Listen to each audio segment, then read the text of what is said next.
What's up, everybody? It's Dano the Mano, the noise of the north. I'm out here in Twin Lakes, Wisconsin for the Aquanut Adaptive Clinic. Here for another SeaDek exclusive. Familiar face, Sue Richey. We had her on one of the SeaDek exclusives last year, and now we're actually in her neck of the woods at one of her events. Sue, how you doing today? And thanks for having us out. Oh, I'm doing great. Thank you for being here, Dano. Of course. All right, so tell us a little bit about what's going on today. All right, so we have just one of our typical clinic days. We've got kids coming from the Wisconsin Independent Life College, from Great Lakes Adaptive Sports, and then we have people from the community that live on the lake who are out here, and they all have different abilities, some with autism, some with cerebral palsy. We have some people coming who have amputees, but they're all going to get out on the ski. We have our skis are equipped with seats for them, and we have outriggers, and we have safety boats following them with jumpers who are lifeguard certified, and we're good to go. All right, so remind us how long you guys have been doing this out here in Twin Lakes. It's since 1998, so this is our 19th year. Okay, and how did it all get started? We started, I'm an Aquanut alumni along with Dano, and after I got my degree as an occupational therapist, I thought, why can't we get these people who can't stand up on skis out there skiing, just like we love doing? So we started the program through the Rehab Institute of Chicago and Dreams for Kids in Chicago. We brought them out. We were trained by Bill Boness out of California, and he got us going, and we just kept it going. And then the Aquanuts adopted our program, and we've been doing it ever since. All right, and so how many programs do you guys have this summer? We have 7 clinic dates, a couple specialty ones. We have Dreams for Kids that comes down, and they bring hundreds of kids from the city with their families to ski.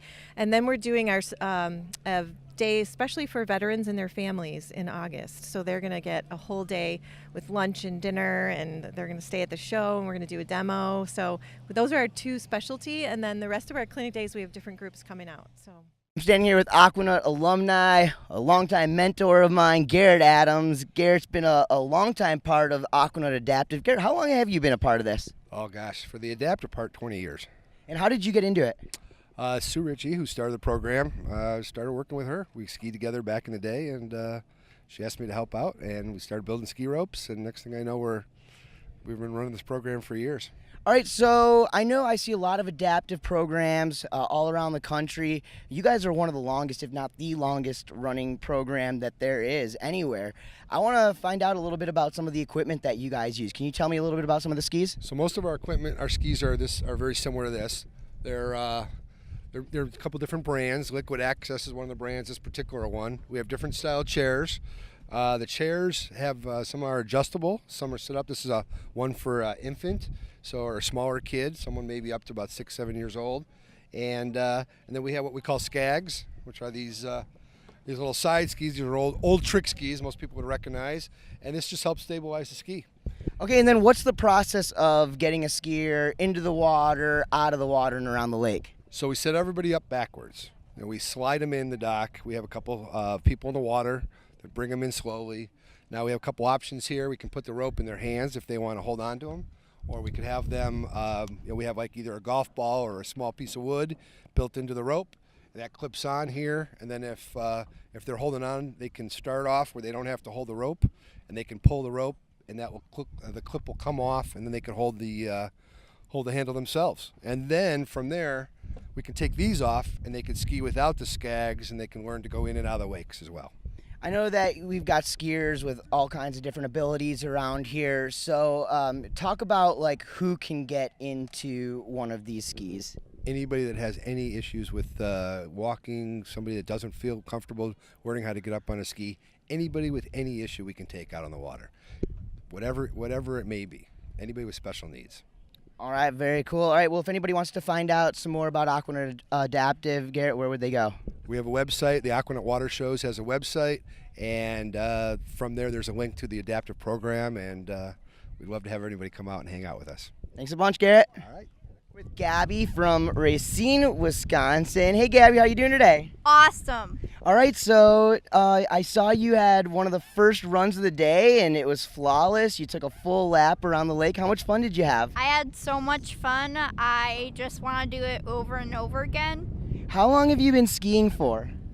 I've been skiing since I was 7 years old, and And how old are you now? Now I'm 14 and I love the water. And what's your favorite thing? What's your best feeling about being out there on the water? My favorite thing is it makes me feel free and happy and makes me want to do anything. Really cool. So have you told any of your friends about it or gotten any of your friends to come out here? Yes, I have. Really, really cool. All right, well, are you going to take another run here today? Of course. I'm here with one of the volunteers out at Aquanut Adaptive, Brandon, longtime volunteer and Aquanut alumni, man. How's it going today? It's going pretty good. So tell us how long you've been volunteering out here. For about 5 years. I joined the team back in 2011, and then 2012 I started coming out for the adaptive clinics, and now, even though I'm not on the team, still come out and help out whenever I can. So originally, what was it that drew you to come out here and volunteer for these? Something to do with my time, something to give back. Being an Aquanut's really, really cool, but sometimes you get spoiled. So coming out here and helping out other people really reminds you about how much of a privilege it kind of is to be able to do this and to get people on the water who wouldn't have the opportunity otherwise. What's some of the coolest stuff you've ever seen go down at one of these clinics? I saw someone who only had one leg get up on a wakeboard all by themselves without any help from anybody else. That was crazy. Really, really cool. So, and what's your favorite part about doing this year after year?